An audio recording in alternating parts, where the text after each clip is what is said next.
and going to Dodge Correctional.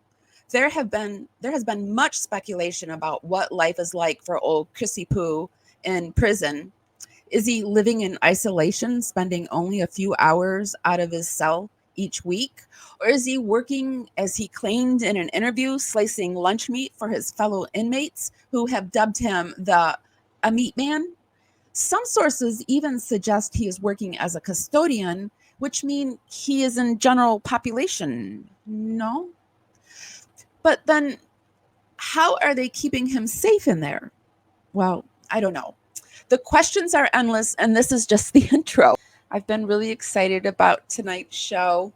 I love to talk about prison. I don't know if anyone picked that up on my channel or not, but I like to talk about prison stuff, and I like to talk to the prisoners, and I like to talk to the staff. Well, actually, you're, I think, my first staff person, and I've been wanting to talk to a staff member like really bad, so I'm so happy that you're here. Excellent. So let's start out with, how did you get into corrections? Well, it was really by accident. My father was an associate warden at the Wyoming State Penitentiary. He was the physical plant and logistics manager for them. And I was going to the University of Wyoming, and I decided I wanted to take a year off. I'd had knee surgery in the spring. I had a fraternity house volleyball accident, had knee surgery. I was kind of worn out. I wanted to take a year break, upgrade my car, trade vehicles, and then go back. I just need a little time off, and I ended up getting a job at the penitentiary. I live in a small town. There's not a lot to do, for employment. And I thought, okay, well, I'll work there for a year, save up some money, chill out, and get myself ready to go back to school. And the day I went to pick up my uniforms, my car broke down on the way out there. Oh. So my father co-signed for a new Chevy Beretta with me, and I got off shift. I got off shift the first day I worked at the penitentiary, went up and picked a new car up, and then I figured I was in it for at least 4 years, and I ended up making a career out of it.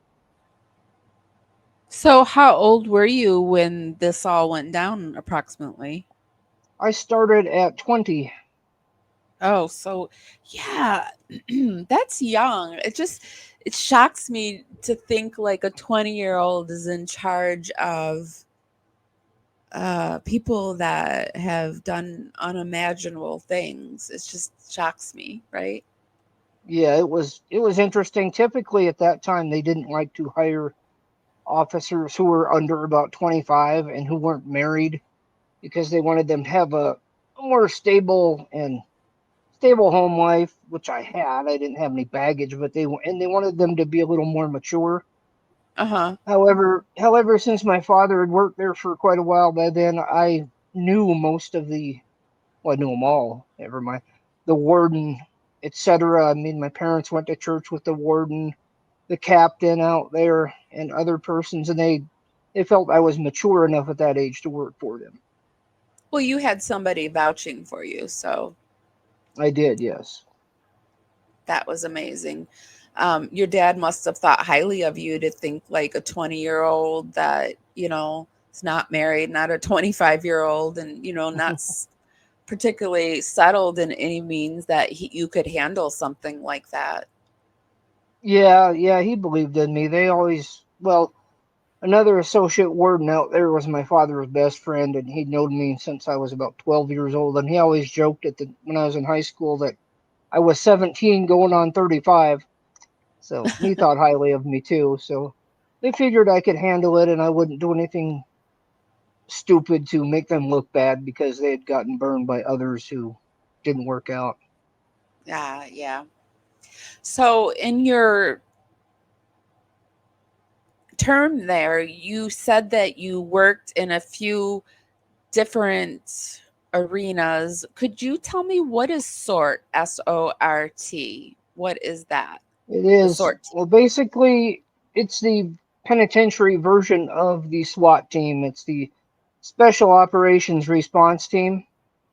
Oh, okay. So you're you wore the headgears and had the sticks and stuff, Yeah, we would have or not a sticks, but pepper. those things that push on them, Oh yeah, push shields, and shields. That's what. Yeah. we would have shields. A pepper fogger they call it, which puts out pepper spray. It looks like a fire extinguisher, except it comes out at a really high volume for crowd control. Full hockey gear, basically, head to toe riot gear, stuff like that. It was interesting. I liked Yeah. it. That. I was young and stupid, and it was an adrenaline rush. I'll admit that. Yeah. And what year was this approximately that you were doing this? That was, let's see, I went on sort in 1991, Oh, okay. and then Hmm. I had to get off that in 1995 when I got promoted to corporal. I made a rank, and to make rank there, you'll take a written exam and an oral interview, and I decided to do that. And so to change of position into more supervisory roles, then I had to leave that part behind. At what part in your career were you working as the hostage negotiator? Because I've always thought that was a fascinating job. That fascinates me. Yeah, I liked it. I liked the chess game, the verbal judo they call it, of trying to Yeah. negotiate a situation. I started that when I was a corporal in 1996 when I So started that doing came that. with your corporal position being part of that. No, it was optional. That's just when I decided to take advantage of they had emergency preparedness training for supervisors, and then you could go a level above that if you were interested, and I was. And what type of things would you negotiate? Could you like give me an example of like a situation that happened? Yeah, and I didn't get to negotiate this one, but we did have a situation happen, which I Hmm. responded to when we finally took down the offender. We had an inmate who had gotten loose in the segregation unit, and he ended up barricading 9 staff members in the control center there. You had a control center surrounded by a rotunda and then a corridor going up to the main control center for our maximum security unit. And we had to go in and take him down, and we had a negotiator on scene for that, and we finally ended up throwing a flashbang grenade on him, and then I was part of the team who went in and took him down. Wow. Yeah, he had taken a waist chain. He had grabbed the waist chain off himself when he was being unrestrained after going up for a disciplinary hearing, and started swinging it at officers, and they retreated and ran into the control center. And then the inmate had thrown water all over the floor of the rotunda because there was a big sink out there for our inmate janitor to wash off chow trays that came back from the different corridors in segregation because they're fed in cell. And we had inmates who were painting that area at the time, so the offender took all of the paint cans and opened them and threw them all over the floor to try to slow down the response team to go get him, but we got him. Oh gosh, that must have been messy. It was, It's yes. and scary too. It was the last day before I went on a vacation, and they used my personal handcuffs on him. And I was glad I got them back before I went home because in 2 days that inmate broke 3 pairs of handcuffs in the cell. Was he like really big and strong? He was 6'3" and about 240. Yeah, he's a Did large you man. ever have any episodes where you like literally were really fearing for your life? Only one time where it really sank in. It was the night of June 26th, 1997. One of Hmm. my one of my good friends, Corporal Wayne Martinez. We were the same rank. I was a night shift corporal and he was day shift corporal.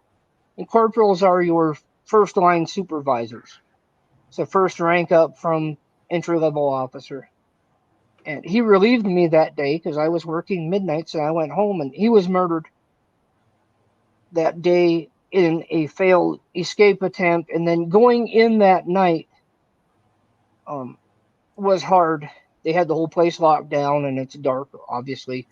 And it was pretty spooky. I wasn't necessarily in fear for my life, but it kind of hit home. Then I was a 27-year-old by then, and it hit home that, yeah, this is real, you know.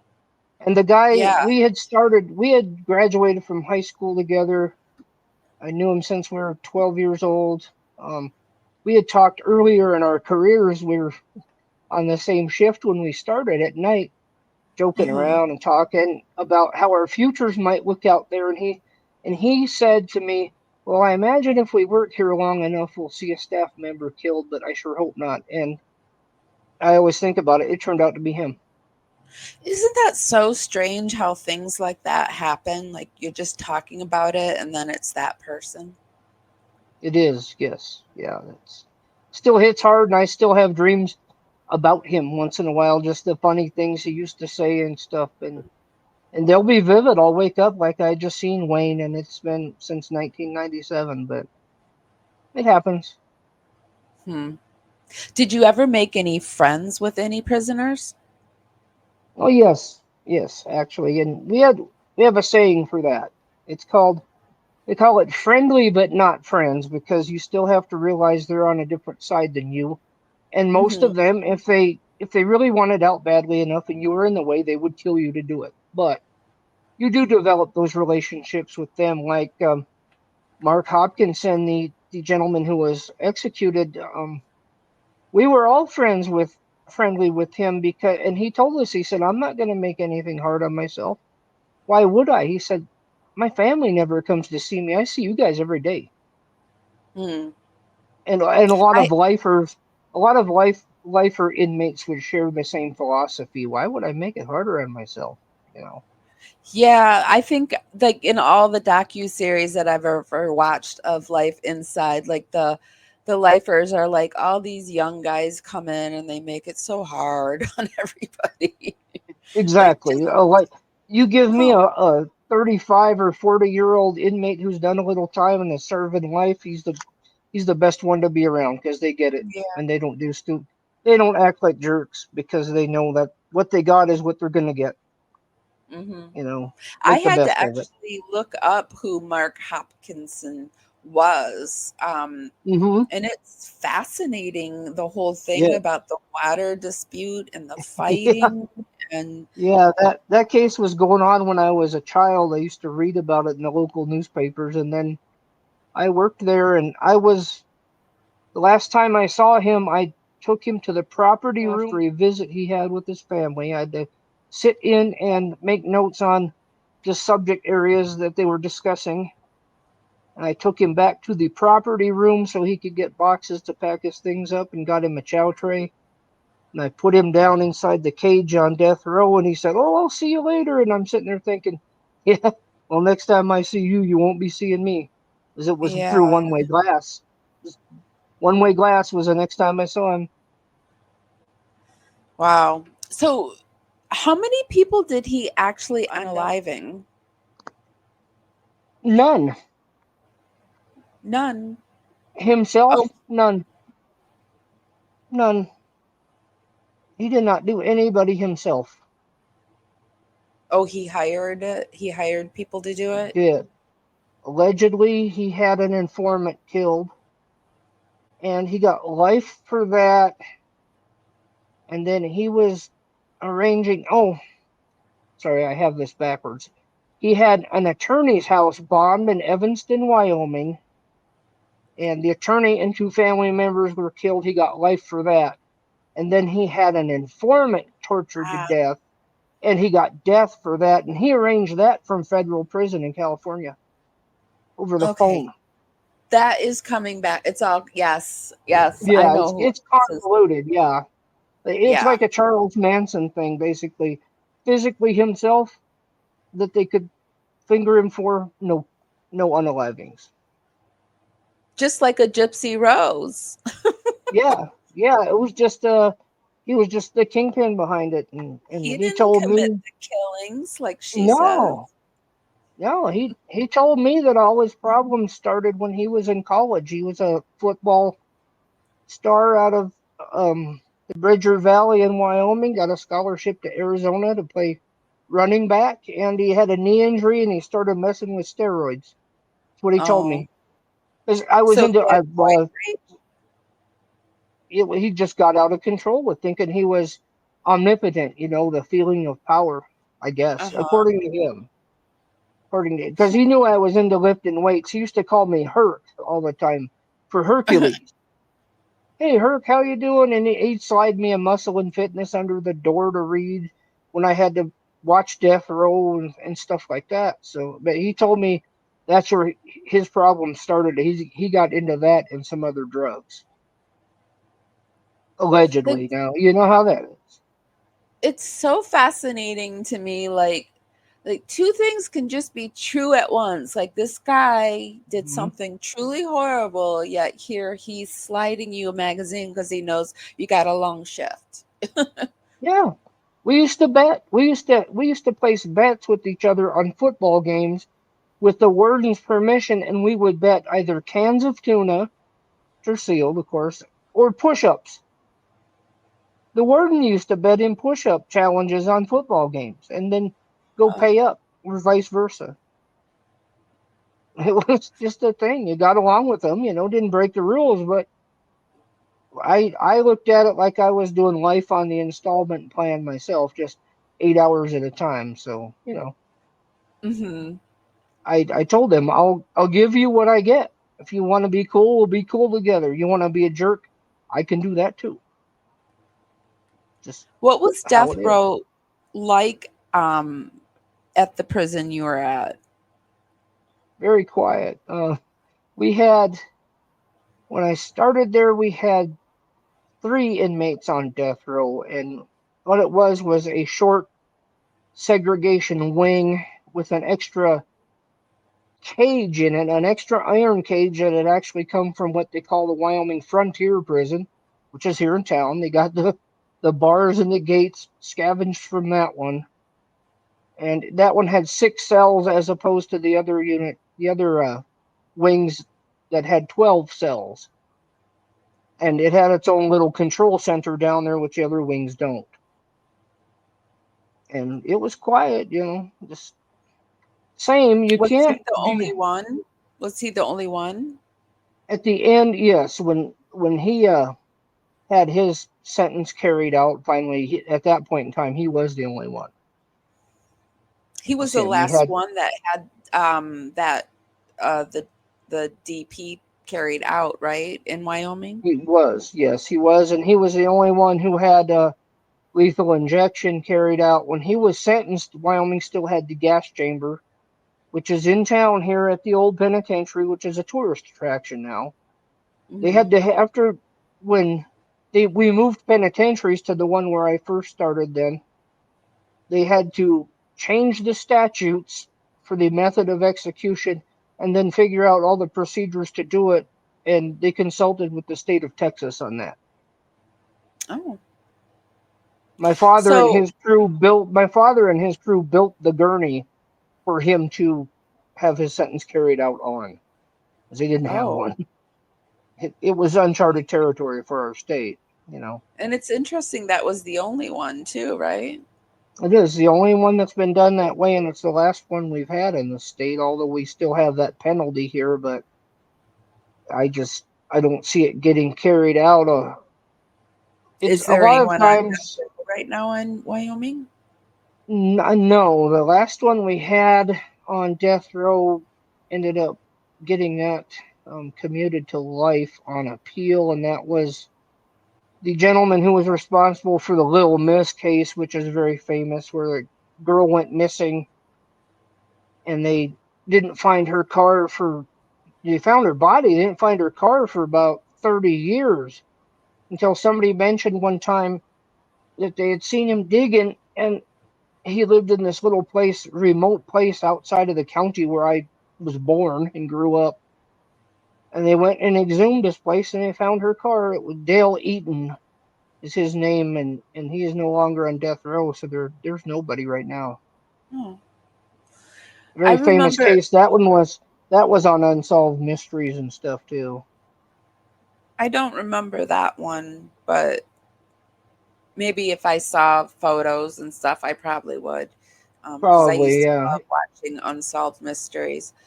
Yeah, that one happened in 1988, just to give you a reference point. Oh, okay. Mm.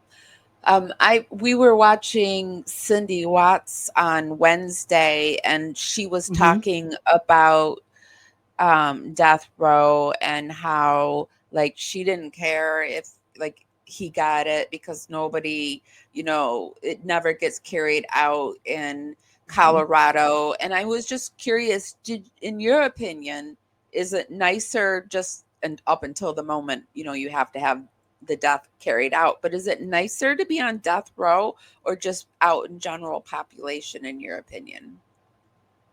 In my opinion, especially given Mr. Watts' situation, he'd be better off on death row. I think the same thing too because it just seems safer and It is, yes, he very would much probably so. get more And by stuff there. statute, yeah, he would. By statute, at least in our state, and I'm sure it's been reaffirmed on the federal level, death row inmates have to be treated like maximum security inmates, no harsher. So you have to provide every accommodation to them with a balance of the security measures that death row inmate has that a max population inmate is afforded. So really, it's not terrible. Yeah, I wouldn't think it would be I don't know, in my opinion, but I don't know what death row looks like in Colorado and it's gone now, but It um is. In my opinion, they should have pushed that for trial because they knew the political climate was changing with the governor whom they have now, that it was going away. Should have pushed it for trial, in my yeah, opinion. yeah. I think so too. So Because but we the average stay on death row nationwide is 12 years. So and appeals are automatic. So oh, it's you're only still going to 12 have years? I would have it's the thought it would average. be longer. Yeah, well, Texas and Alabama and some states expedite that, but the Oh, average yeah, stay is you're right. 12 years. You're Yeah, the right. average stay is 12 years. Like California, I think it's 40. I don't, it's crazy, but Yeah, I you guess I know, was thinking like California and those that you like mhm, just take forever, if it even they ever do. happens. If it ever happens, but really, unless there was parties that you were trying to protect a bunch, you should have pushed that to a trial, in my opinion. Yeah, I think so too. But I don't think Chris wanted all his bad deeds out for the world. No, no, there was something that was a kind of a strange guy, just from what I can see, and obviously I'm no expert and haven't sat down with him, but there's a lot of hiding and shamefulness to him. Even when Cindy was talking about how when he was young he'd go into the bathroom and repent for whatever. There's something Yeah. about that guy where he will go to his grave with a secret. Yeah. If he believes it, if he thinks it's shameful, he will bury it forever. Is what I'm picking up on it, in my opinion, of course. But Well, it I seems I that way. think that a lot of it has to do with what Ronnie might think of him. I think like cuz Hmm. he said over and over again like Ronnie's my dad's my best friend, and so I mean, he obviously cares a lot about what his dad might think about him, and I think like I I wouldn't it wouldn't strike me as being okay to Right. uh, like do some of the things that I think that he's done. I think you're definitely right there too. And it almost seems to be a situation. Yeah, your dad can be your best friend and stuff. Mine was. He's gone now, sadly. But also I knew he wouldn't respect me if I didn't become my own man at some point too. Well, look And what happened when he tried to become his own man. Apparently, yeah, Ronnie went out and became a cocaine addict. yeah, very true. Yeah, once he flew the coop, Then Ronnie wanted to go get some powder. So yeah, there are coping issues on both sides there. Yeah, and I mean, that's like one of the stranger aspects of the case. I think that Ronnie was he's like a cokehead. It just shocks That me. is, I have questions, and I have questions about Chris. I Yeah, think there's a whole bunch of things we don't know and never will. You look at him, and he comes across the way he does, and I'm not stereotyping people or whatever, but then he has those tattoos, which are the complete antithesis of what you see on him. So I'm always trying to figure out that. And when did he get those? That was never brought up.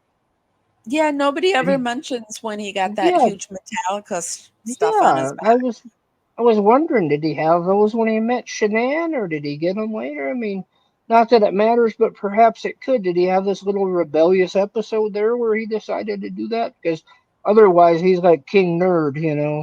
Yeah, it It just strikes me as doesn't maybe add a up. college thing that he would have done, but Shanann I could doesn't see strike me that. as the type that would be like, "Yeah, cover your back with Metallica."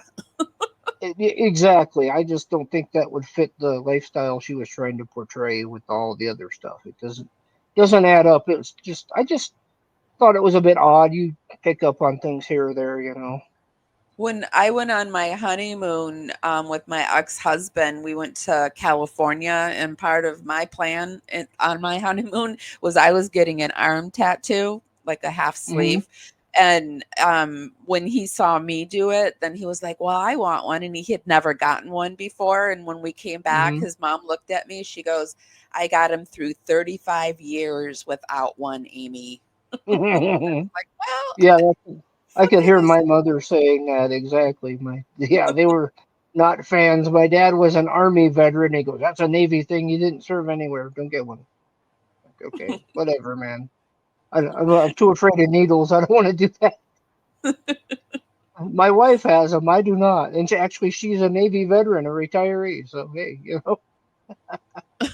Well, your wife is a prosecutor in Wyoming, right? She is. Yes, yeah. She's a retired Navy lieutenant, a surface warfare officer, and then she went to law school after she got out of the Navy. That's really impressive. She's Very by far impressive. she's definitely the brains of this operation. I'll tell you. Yeah. Yeah. So we know that Chris Watts was, when he first went to prison, he was put in the Colorado prison, and he wasn't having a good of it in Hmm. Colorado.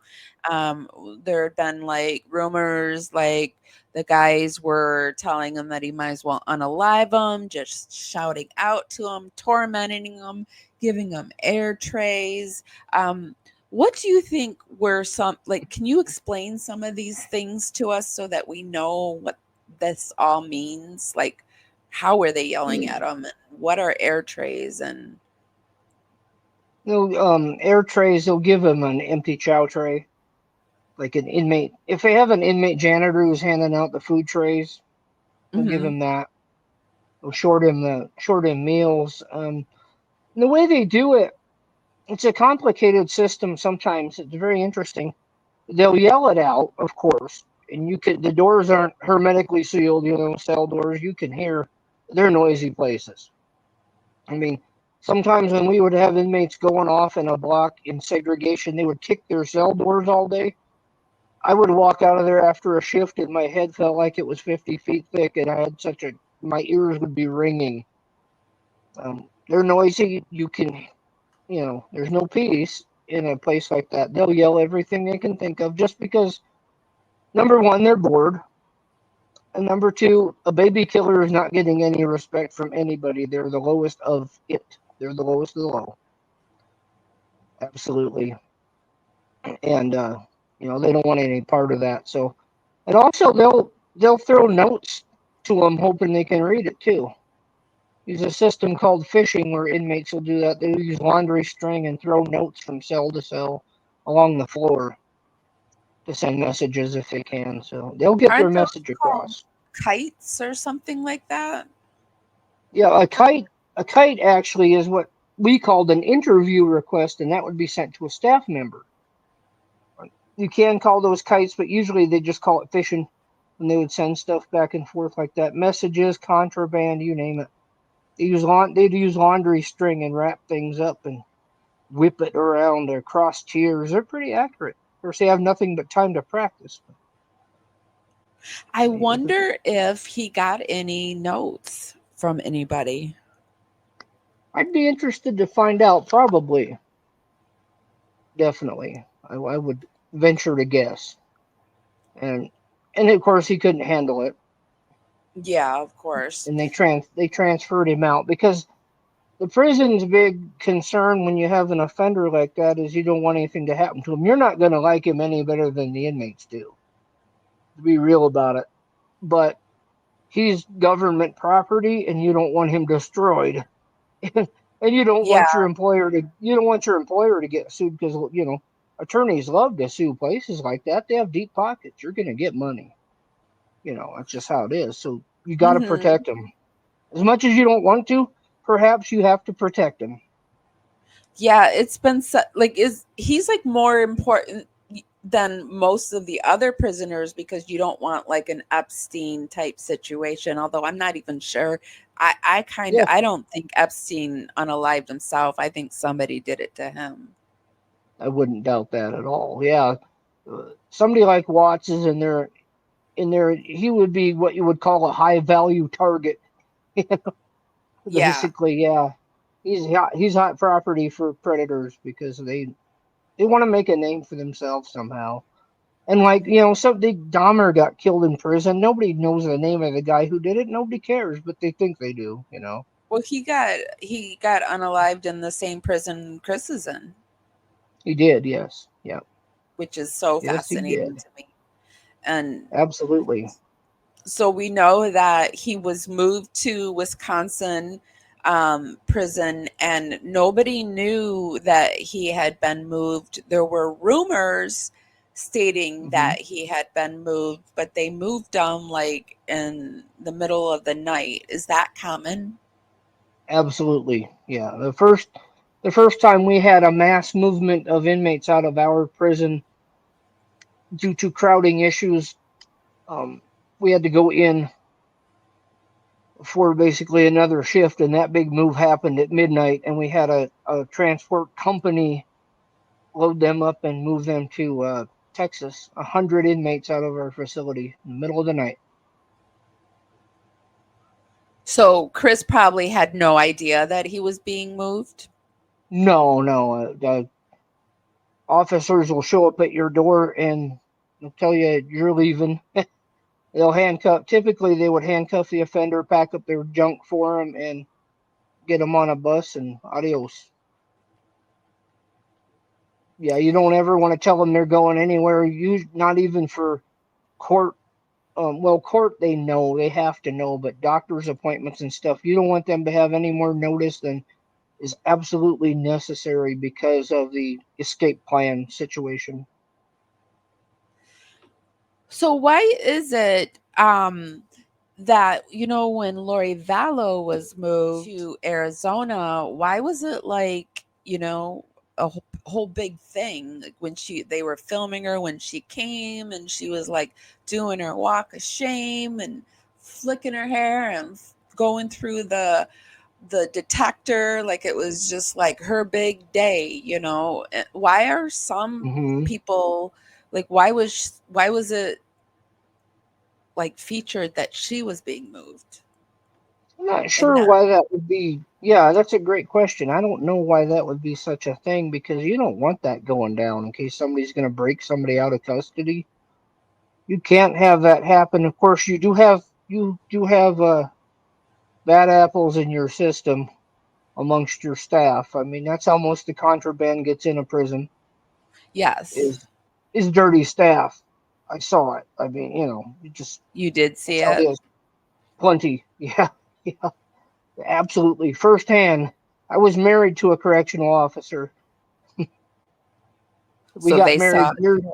I had been there for years, and then I had married a lady, and then she decided she wanted to go to work there above my objections, and she turned out to be a bad actor. I'll leave it at that. So Oh, okay. Um, some people have the intestinal fortitude to work there, and some don't.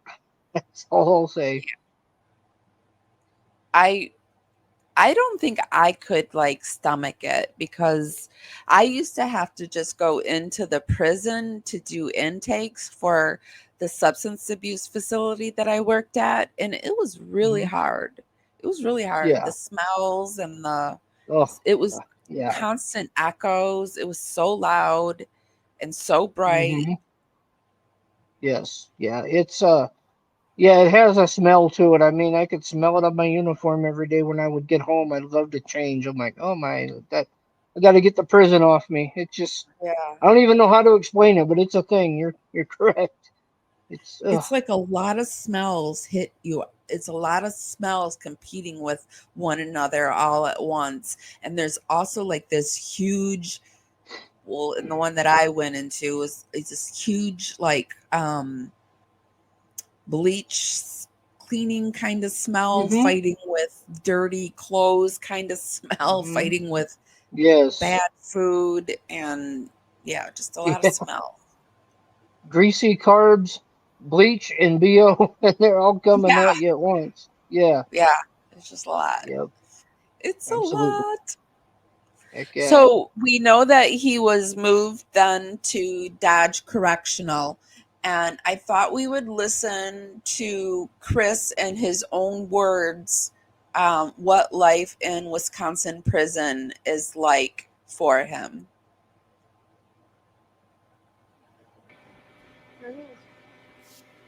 This is Parawomen Radio, and I'm Amy. Be sure to give this live a thumbs up, guys. Came back. How was lunch? It was macaroni and cheese and a bun and some milk. So it was good. Oh, that's not It's just milk bad. with everything. No. Yeah. So, Chocolate milk or Okay, so macaroni and cheese, a bun, and milk. Is that a common meal in prison? Not where I worked. No. Usually they would have some meat with it of Some some meat in sort. there. Yeah, some sort of meat, typically. Pretty Like, standard food grouping, though, which is unhealthy. But yeah, yeah, lots of unhealthy stuff. I'm sure it's nothing like the good cooking that he used to get. no, not Even at being all. able to go to restaurants, like I think the whole food thing would be really hard to deal with in prison. Absolutely. Did you Definitely. eat Yeah. in your prison? Did you eat their food? Once in a while, but I spent years packing my own lunch. And that was, yeah. And I would typically not eat there. Not for you, huh? No, and on night shift, we used to go in and shake down the kitchens, just do security checks. And when you would flip the lights on and watch all the cockroaches run away, that would break you of wanting to eat there on duty. Yeah. Yeah, Yeah. Yeah. Yeah. yeah, Yeah. that broke me of that. Yeah, no. Not for me. No, regular I'll milk? just write them Oh, milk. Chocolate milk's, I guess that's like, I don't know. special, That's special. special. It is a holiday today. You know that? I know. But I think they had chocolate milk on Christmas. So, Oh, really? yeah, they got milk with everything here. So the state. So, Oh, not dairy. The dairy state. so they got cheese with a lot of stuff too. So Well, we brought you some non-lactose Powerade if you like it. seriously? Yeah. All yours. Oh, thank you. So when somebody That's cool. Thanks. visits, are they allowed to bring you food or anything? no, Probably not. Yeah. no, no. They're allowed to purchase stuff from the vending machines in the visitor center, in the visiting room where I work, but they weren't allowed to bring anything outside in. No. Jeff, who I interviewed last Friday, he's an ex-prisoner, and he says you would be wise not to eat prison food. Absolutely. Yes. It seems like you would be wise to not even eat like the stuff that you can buy in commissary because it's all like processed. And can you buy fruits and veggies and anything like No. that? No, and where I worked, of course, you couldn't buy them and you couldn't have them because then you have the added ability to make your home brew from any fruit you get. Oh, You make your homemade alcohol with that. You get some fruit and some bread and some sugar, and you're pretty well set up. gotcha on that one. Yeah, Jeff says that they got a lot of their contraband in with drones. I've heard that. Yeah, I've heard that's a big thing now. Thankfully, they weren't like affordable when I worked in the system, and then two, where I worked, which is still in operation, both facilities where I worked are about 4 miles out of town here and surrounded by a huge expanse that is state property and patrolled, so nobody could really get close enough to do that. Nobody can get what? Close to it? No, yeah, nobody could get close enough to do that without being apprehended, so that would stop that, in a very I did. barren area. So gone are the days that somebody can send something through the mail and make it through Oh no, they to the. still do it Oh, it's still. on occasion now. I don't know what they're running now, but when we built their new facility, they had some new high-tech X-ray scanners and stuff, but I think there's still stuff getting in through the mail. Of course, if that doesn't work, the staff will bring it to them. They'll find somebody. Yeah. That's the Well, I sad part. imagine the staff probably makes more money from bringing the contraband in than they do for like a couple months or something. I heard it's Well, like big some money. of them may. A lot of them would fall prey to the promise that they were going to get paid a large sum of money and then not. And then we had a couple instances where usually female staff members in terrible marriages who would do this. They would be promised this and that. And we had one in particular I remember that escalated to the point where the inmates wanted her to bring a gun in to them. And then she got scared and she told on herself. It usually starts Well, with one small thing and then it escalates. oh. Well, it just seems to me like you wouldn't want to screw over uh, a correction officer, the person that is like got control, like can do harm to you, can cause harm to Yeah, you. Can, yeah, you wouldn't, but it happens more than one might think. When I first started working at the penitentiary, we had two officers, two male officers, who were in a love triangle with a male inmate, and they got fired in a different unit. I didn't know these two cats, but yeah, it was twisted. I don't know I what didn't people know think. that Dodge's mail goes to Michigan. What does it go to the Jackson prison and get scanned? That's Or the interesting. Jackson? Would it go to a prison or a post office to get scanned? I don't know. Hmm. How does that Depends on work? how the postal service is doing it, but yeah, it goes. The mail here for inmates goes through the postal service, and then into the prison mail room, and that is where it is scanned, X-rayed, um, checked for contraband, all of that stuff. It's a pretty extensive mail room and staff who handles inmate mail here after it's gone through the postal system. Normal Oh, routing. the the staff, do you have to read? Did you have to read every piece of mail or no? Our mailroom staff would typically spot check that, is the way they put it, or look at anything that wasn't legal mail and looked suspicious they could look at. Well, I would imagine that Chris's mail is probably flagged more, like read more than any other mail, wouldn't you think? Or one of Yeah, the and that ones could that is be, read more. yes. Yeah. Yeah, we had certain inmates who periodically their mail would be flagged and every piece would be gone through. It wasn't legal mail and protected, which can Mhm. happen. Yeah. Yeah, that's the only mail that can not be read, I think, Yeah, right? And you can't yeah. record You them can't when they're even with search their it. lawyer. No, you can't even search inmates' legal mail. You can look through it in their presence, but you can't read any of it, of course, which is fine. That's the system, and that protects everybody. I'm surprised they haven't come up with some big scam where they can like get through stuff through because they know that you can't read that stuff. Surprised that Yeah, hasn't happened. But I think it's happened a so lot more than people know. yeah, I think it probably is happening now that I've said it out loud. Hmm. In doing the research, I did find this. Hold on, let me see if you're seeing what I'm saying. You are.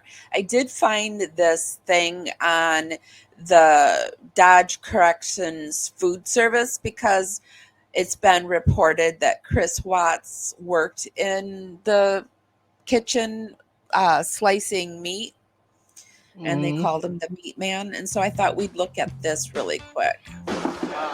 Just a little It's bit. real cheesy. I think it helps to be interested in food. Some people might take the job for the benefits or the steady work. For me, food was something I went to school for, so I liked it. I have an associate's degree in culinary arts, a bachelor's degree in food systems technology, and then 10. So they actually hire chefs to work in the kitchens? They do, yes, yeah. That's Yep. interesting.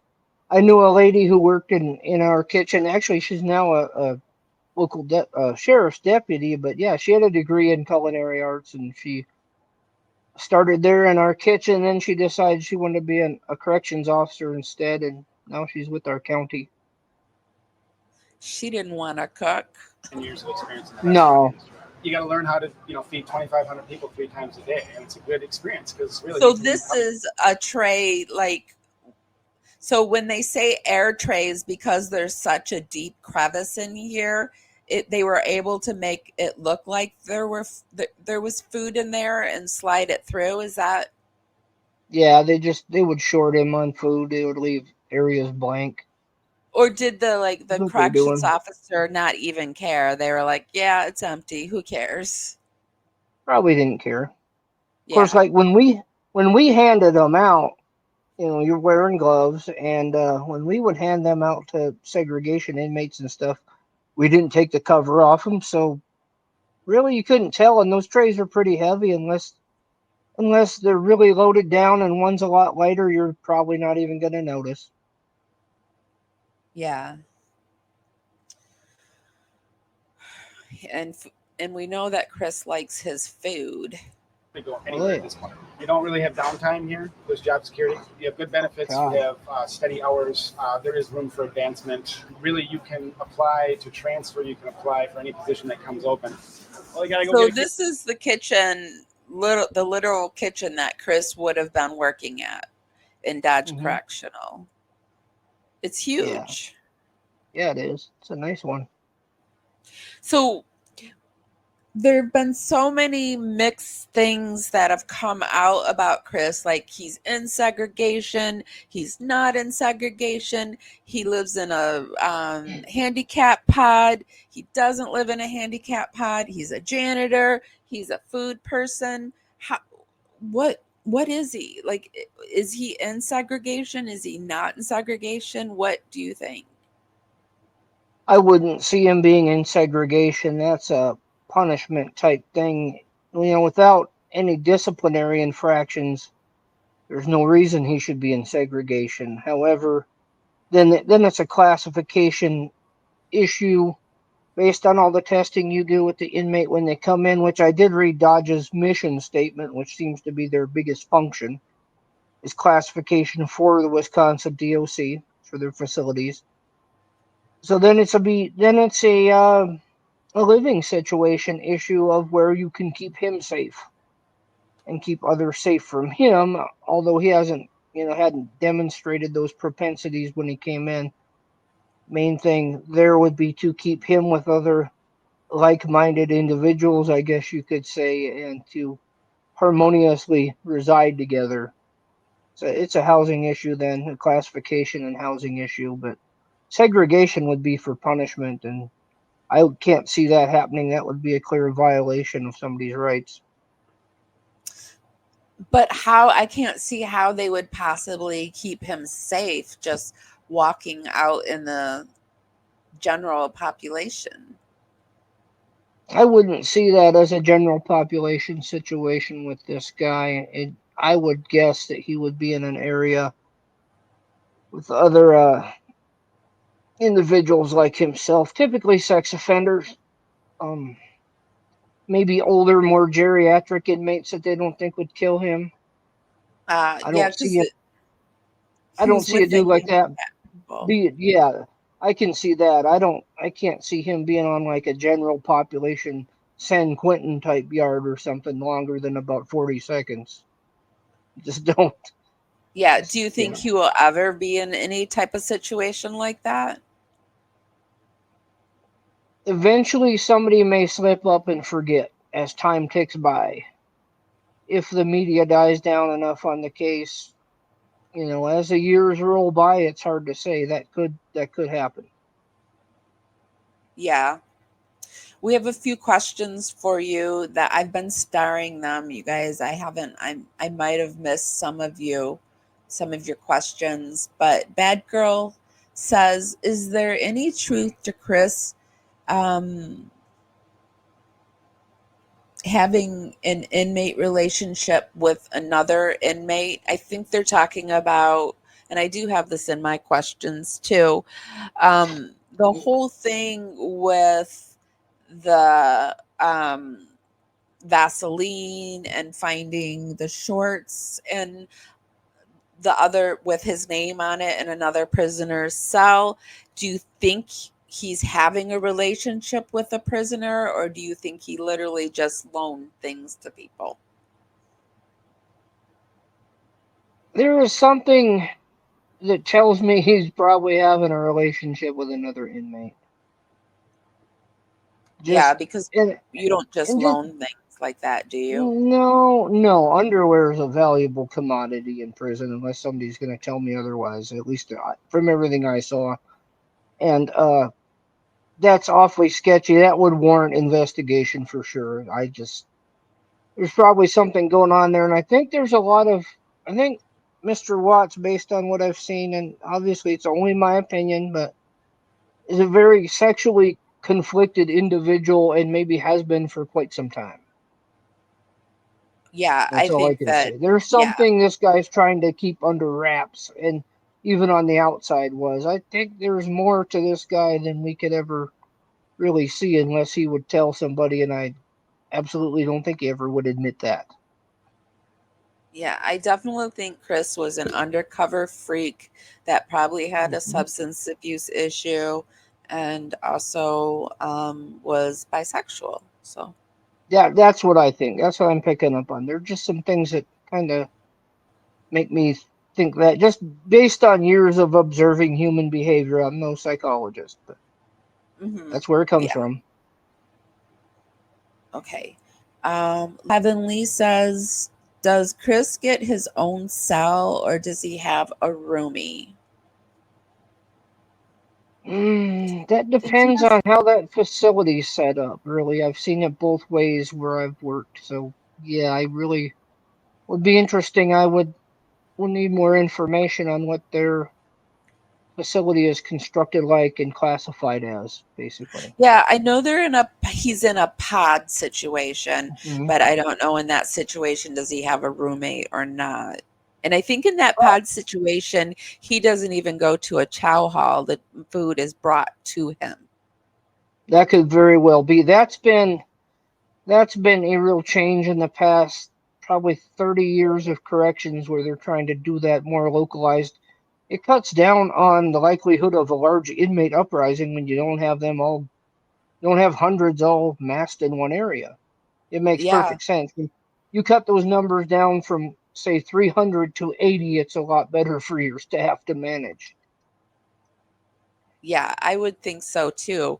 And it seems like it would be maybe even more comfortable for the prisoners.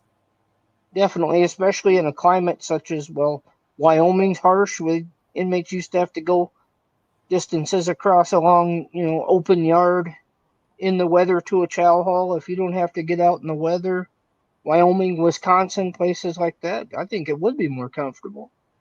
Yeah, I think so too. Um, Terry Butts says, Maybe it's a lot better for your staff to manage. yeah, I would think so too. And it seems like it would be maybe even more comfortable for the prisoners. Definitely, especially in a climate such as, well, Wyoming's harsh with inmates used to have to go distances across a long, open yard in the weather to a chow hall. If you don't have to get out in the weather, Wyoming, Wisconsin, places like that, I think it would be more comfortable. Yeah, I think so too.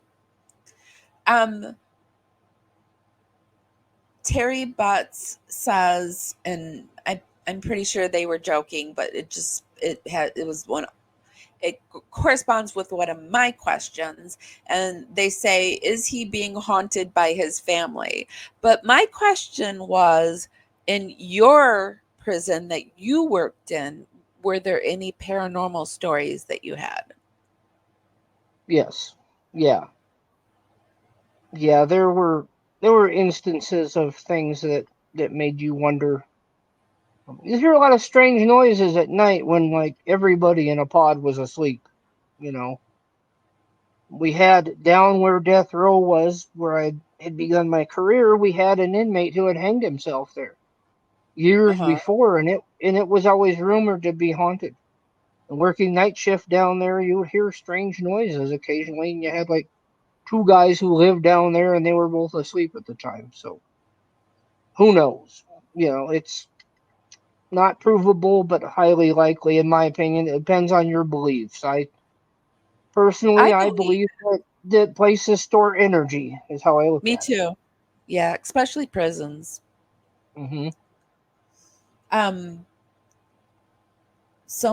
Jeff says that if he's in a pod, there are two men's cells that they cram 3 to 4 in.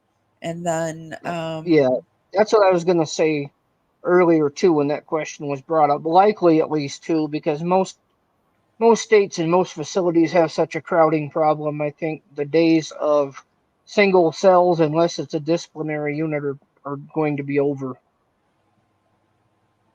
would he be given his own, because I don't see who said it, but someone said something about him being a celebrity. Would they give him his own cell because he's well known?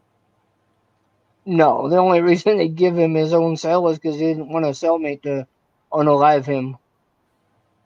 That would make him even more hated, I would think, to give him his own That cell. would because then people would be pissed because he had his own cell because he's a dirty child unaliver. That's how they would Yeah. look at it. Correct. Yes. In doing the research, then there was a lot of information about Dodge Correctional, and this was just like, it wasn't COVID or anything like that. Just 9 months ago, they were going through a lockdown. The inmates' families were voicing concerns, and then they were saying it was a nightmare. And then in the lockdown, the inmates began protesting. Um, do you think that Chris is taking part in the inmate protests and all of that kind of stuff? I can't see him doing that. I just don't see him having the guts unless he's being a good sheep and following in with the rest of the crew. And they're probably on lockdown due to staffing issues. I know our state has gone through that recently. So I've been told by current staff members, because they can't keep staff. So you have to start cutting services. And even when I was a watch commander, I would have days where we couldn't open the library because I didn't have an officer to man it. You have to start, closing the gym because my recreation officer wasn't there and I had nobody to replace him. Things like that. And I've heard a lot of these systems are going through that due to staffing levels. Yeah, that would make sense because there was the protests, and then they mentioned that that the jailers lack of jailers amongst crisis level in Wisconsin. So it just Hmm. sounds like a pressure cooker to me that's happening. It is. It is. It's not an easy job. It is, but it's not. I'll put it this way. We used to call it 99% boredom and 1% sheer terror. It's monotonous, and it's not a happy place to go. Just let's face it. You go there every day, and it's not a happy place. No, the people who live there don't want to be there. And a lot of the staff are bitchy because they don't really think they want to work there anymore. It's not a good place to go. You just have to have a mind for it. And I don't even know how to explain what makes somebody capable of working there and staying there. Just you either can or you can't. I've seen it. Yeah, it seems like it would be a sink or swim type of job. It is, yeah. So Average there's been correctional officer's career is less than 2 years. oh Just oh yeah, wow. it's a short-lived endeavor for most. It just is. I was reading some of um the amount that some correctional officers are making, and it's not a bad wage. No, these guys are making killer money now. We were making $8 an hour when I started. Yeah, they were like the if you would have been in the position you were in now, it just seems like you would have made a lot of money because they were Oh making yeah, top level like 100 like at 100,000. I mean, to me that's a lot yeah. of money. So I'd be making I could make 100 a year in that level easy. I was topped out when I left. Expert level pay grade for my position, and I was making 65, and that was back in 2005. So I'd be making some coin now. there's been rumors that Chris has been transferred because he's no longer on in the prison registry. What can we learn from that? Why wouldn't his name be on the prison registry? Could be a transfer. Most likely, they give him a new name in their records, and that can happen. I personally know of one we had who committed a heinous crime in South Dakota, and we got him, and he had a new name. I didn't know what his real last name is until his parents came to visit him, and I saw the IDs, and I'm like, wait, they're his parents, and they have a different name. And I looked up his first name with their last on the internet and found out who this dude was. Oh, So that's interesting. So yes, they this could this just be guy had listing something this different. guy, yeah, this guy had killed his 5-year-old daughter. He was in a custody dispute with the mother. I'm sorry, unalived. I'm not used to using that term, but It's okay. I do understand. He had committed that crime and gotten by with it. They just thought it was a horrible house fire until he was incredibly drunk and he confessed it to an internet chat group and they turned him in. It Oh my gosh. was the first time the internet was ever used in court as evidence to convict somebody.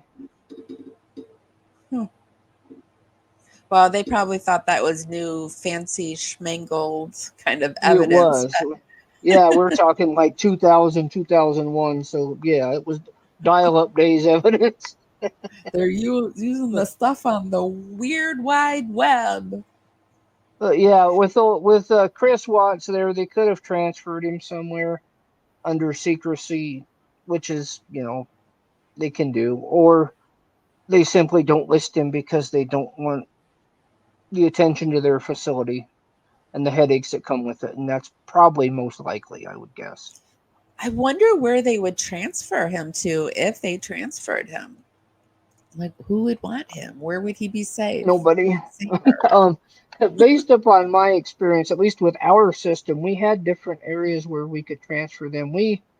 State of Wyoming had an agreement at the time with 8 other states. It's called an interstate Oops. compact agreement. Can you guys hear him? Because this happened to me last time. I couldn't hear the guest in the middle of it, but later I learned that I'm going to take you. Wait, I don't even see you in my backstage. Hold on a second. What? Hello?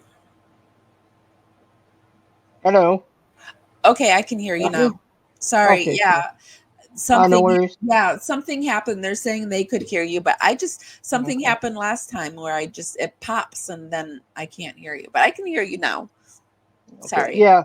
Like I was saying, with our system, we had an agreement with 8 other states to transfer inmates to and from, called an interstate compact agreement. And my state also received money from the feds to operate to house federal prisoners, so we could move inmates through that system back and forth as well.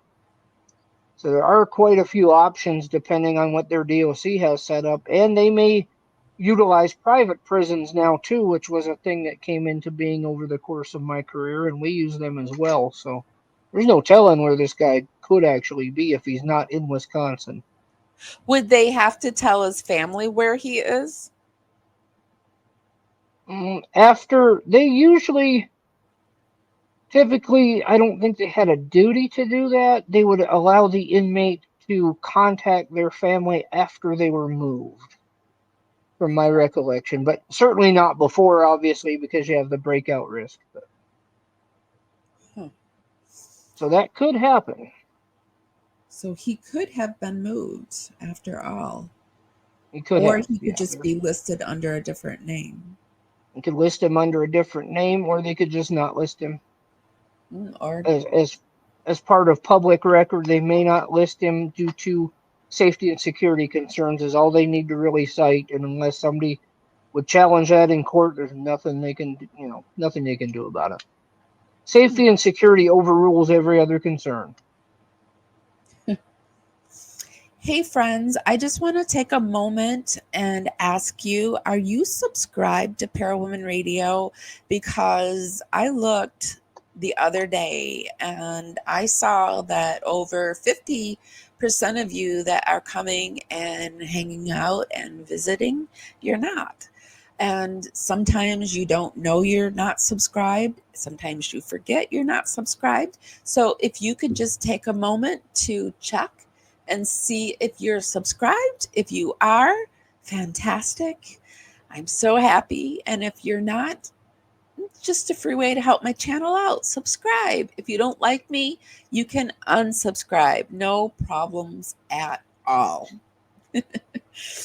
So this is so interesting about Chris in prison. And I have heard too that he was attacked. And do you believe there's any validity to that he was attacked? I do, yeah. I could absolutely see that.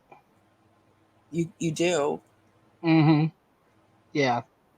Yeah. He would be a big target for somebody thinking they're going to make their bones and make a big name for themselves. It's a different way of thinking in that society, which is what it is. It's its own society, and I wouldn't doubt it one bit. Just a lot of time for people to plot and plan and watch and Absolutely, wait. and nothing better to do. I used to tell staff members that all the time, and they're always looking for something. They got 24 hours a day to watch what we do. Yeah. And then that's it.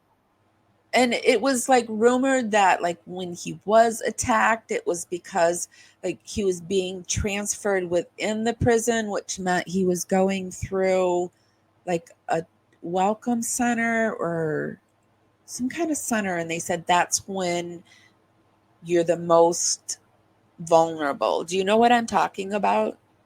Yeah, in our facility, they called it the fish tank because new inmates are what they call fresh fish. So they called the fish tank for slang. It was called assessment and orientation, and it is a very vulnerable area because all these people haven't really been evaluated and classified yet. You don't really know what you're working with and where to house them, so it'll be a very volatile area. Just a lot of stuff going on and it's hard to like watch. Absolutely. And you don't know the behavior patterns as a staff member of these new inmates because you don't know them. You only know what you can read, what paperwork comes with them for you to consume. you learn a lot more by observing somebody day to day and talking to them a little bit on a human level. When they're new to you, you have no idea. It's like a police officer on a traffic stop where they don't know who they're walking up to. Same kind of thing. You don't know what they're about. What do you think is Chris's future in the prison system? What do you foresee happening to Chris Watts? I think he'll be bounced around a few places, transferred around a few places, and I think if he can play Mr. Helpful and the good guy long enough, he'll remain probably maximum security in some system due to the sentences he carries, but maybe like I've seen it where he had maximum security inmates who would be janitors in premium areas like the infirmary, areas that are more comfortable for them to be around. I could see something like that happening. I could see him kissing butt where he could get a premium inmate job somewhere, a little more relaxed supervision, and just put his head down and go about doing his thing. And he's probably comfortable in prison. I just say that because he doesn't have any real decisions to make anymore, and he seems to be suited for it. Mm-hmm. He I knew a does guy just seem like really that. comfy. He likes the Dodge Correctional quite a bit. Mm-hmm. He said it. I knew a guy like that. I worked with a guy, an officer who decided he was going to unalive his ex-girlfriend, and he wanted to stay and live in the facility where he had just worked, and they let him do it. He seemed happier being an inmate than he did as being an officer. Really? Yeah, he seemed more relaxed. Just keep his head down, do his thing, be a good sheep. I'm okay. Mm-hmm. Yeah, I can see Watts being that way. He likes to be led around by the nose, or so it would appear, until yes. he doesn't. And yeah, I could see that playing out. Somebody had said to me that Chris Watts he and his family will be bled dry. Like, there will be prisoners, if they can get to him, they'll be like, you need to give me like $30 a week so that you don't get harmed or something like that. Can you see that happening? Like, you need to ask your family to do this and that, and just bled dry till he dies, they said. I could see that. And where I could see that really coming into play is if he is housed in an area where there's a big gang presence and he feels he needs protection from gang members. Uh-huh. Say he had a Norteños Mexican mafia threatening him, and he had like an Aryan Brotherhood person come up to him and offer him protection, that kind of scenario. I could see him probably falling for that. Yeah. I just could, because I don't think he just comes across as so soft, even with what he was convicted of doing. It's really a dichotomy there. It's that's what makes it so interesting to me. I agree that he would fall for something like that and be like, okay, I'll give you everything I got. I could see that, yeah. And my underwear. Yeah, well, yeah, of course. Yeah, I could see that playing out. Him feeling threatened. You put a little heat on him, and he's worried he's going to get bumped off, and Mm-hmm. it would probably be two guys playing the same game, Probably. both profiting. Yeah. And then I he'll could see tell his that. mom and dad, and his mom and dad will be so worried for him. Oh yeah, put more money on my books, and then he's buying all these commissary is what would happen. Yeah. He's buying extra commissary and giving it away. I could see that. I could see it too, actually. Mm-hmm. I like to watch Marcy Marie on the prison rec yard that they do, and they mentioned that, like, in the women's prison, like, even women who unalive their children, they kind of like, once the women know, they kind of just get on with it. They said, and they don't like torment them too much, like their life isn't all wrapped up in that. But why is it different on the men's side? Because I've heard like on the men's side it's just different. They just torment them till Yeah, their and days. I think it's just the code that men are perceived as supposed to, having been raised with, that you are the protector of what is most precious, and especially children. And Yeah. I think it's the ingrain of that doesn't let that drop in the male population. Nor do I think I don't think that should drop, but I think that's why you see the difference is you are absolutely supposed to be the protector of your wife and your children, and especially the innocent ones, the children. Or at least that's how I was raised. Now I don't know, but That I think makes that is sense. it. From a sociological standpoint, I think that is really the difference. That makes sense.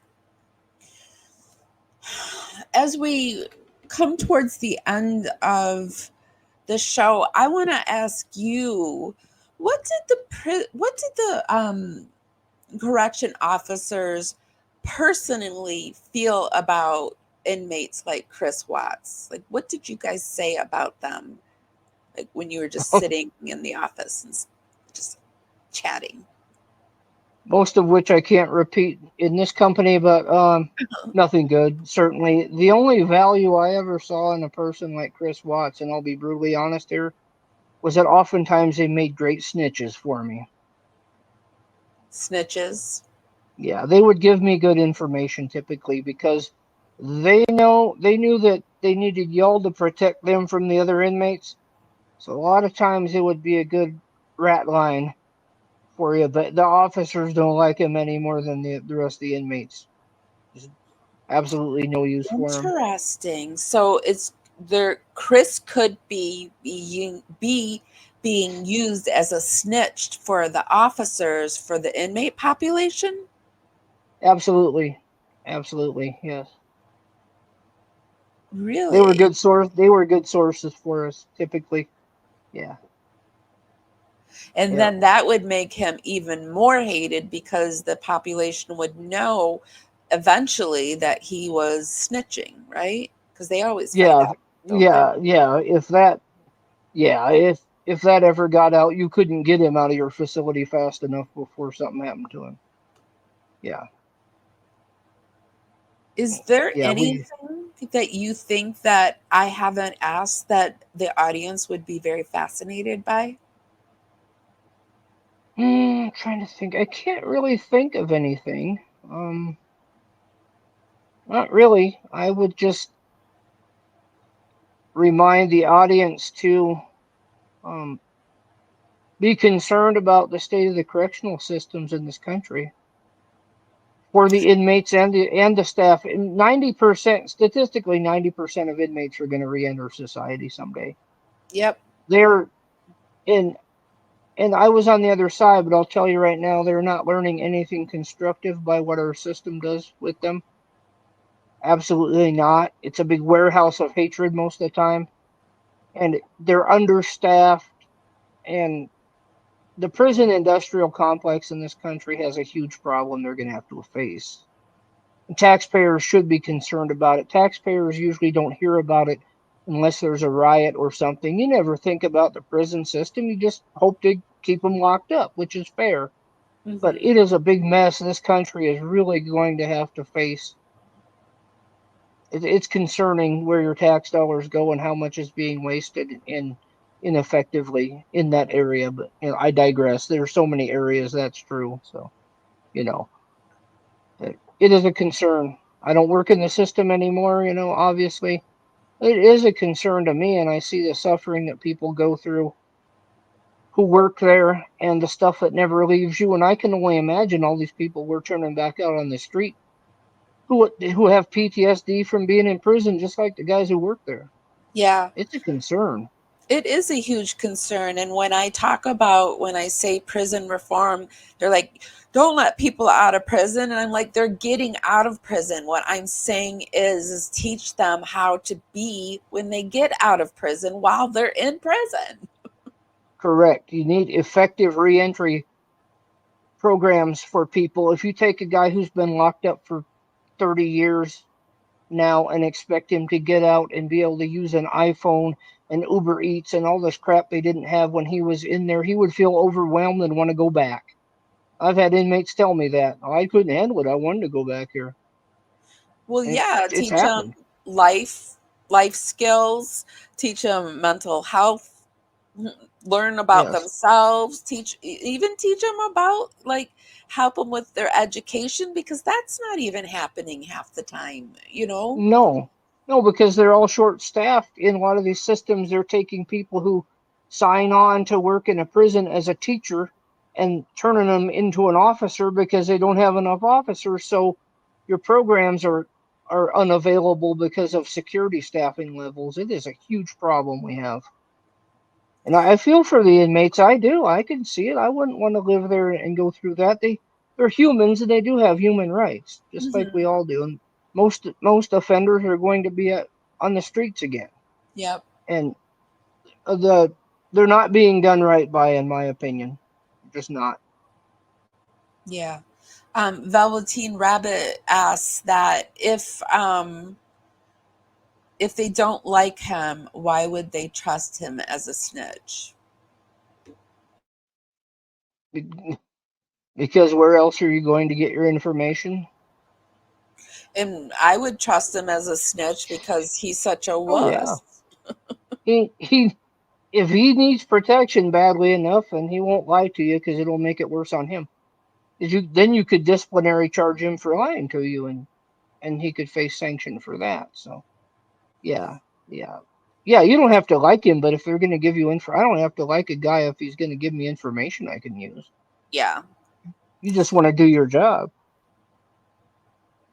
Jacqueline wants to know that how do people who are claustrophobic how are they able to stand it in tiny cells? Has there ever been a problem where the guy's like, I just can't take it? Yeah, they get medicated. Usually they're over that by the time they get to the state level where I work because they've gone through the county system. So usually Yeah. medication, they'll end up doing what they call the Thorazine shuffle. Sleep all day. Yeah, you can tell. You can tell. Yeah. I've seen guys who would freak out badly enough where we would have to go in there and hold them down so nurses could inject them, but they'll get handled. Yeah. Medication. They come in with those, like that team that you were on. Yeah, you suit up and go do it. Yeah. Yeah, if they're bad enough, you go in there and you do a cell extraction, is what they call it.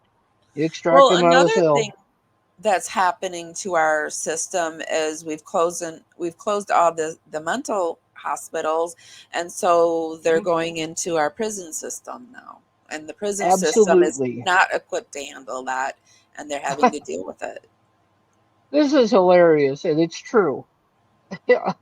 On at least 2 occasions, myself and another officer drove an inmate over from our state penitentiary to Evanston, Wyoming, where the state hospital is, and it's about 300 miles. It's not a short trip. And we would drop this guy off, and they would have him for a couple of days, and then they'd make us go get him because they couldn't handle him.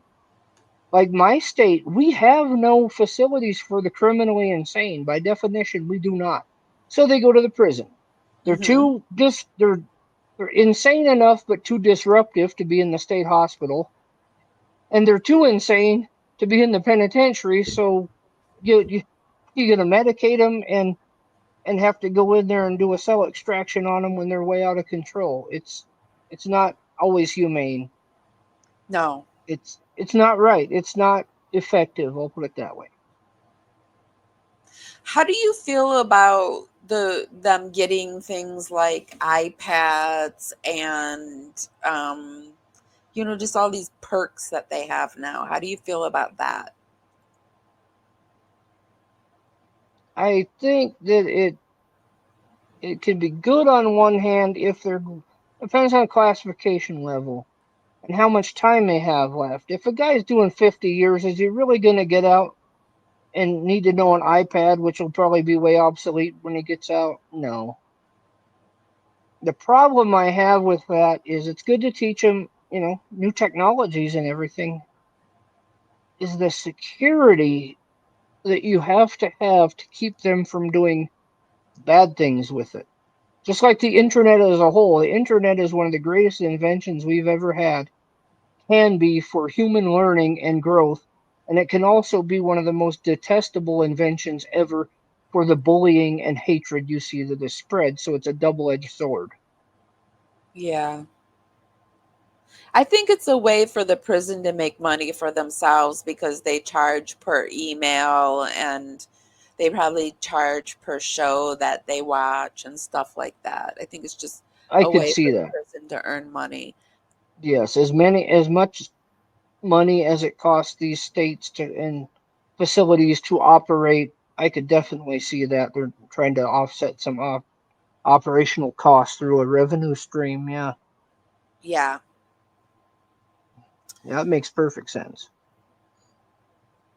So, guys, I think that might be all the questions I have for Dan. Dan, would you be interested in joining me on another live? Absolutely. I'll try to pencil it into my busy retired guy schedule. I think I can make it. What are you doing these days? I know you have your own fitness company. I do that. I do online personal training at the moment. I did some online. I've been a certified trainer since 2012. I've been into bodybuilding since 1989. Been a competitor. I was a nationally qualified competitor in bodybuilding. So I really moved online when COVID happened. I used software platforms and developed custom nutrition and fitness programs for people. And other than that, I am retired. I ended up having to go on a disability after back surgery last year Ugh. because I could not get back to. I was working a part-time job for a local city here that I really enjoyed, but I had a complication from back surgery where they couldn't put a spacer in between my vertebra because a nerve was in the way, so I had to rely on rods and screws for the bone fusion. So it finally took me out of action as far as that goes. So I just kind of, like, I tell people, they ask me, "What do you do?" I said, "Kind of whatever I want."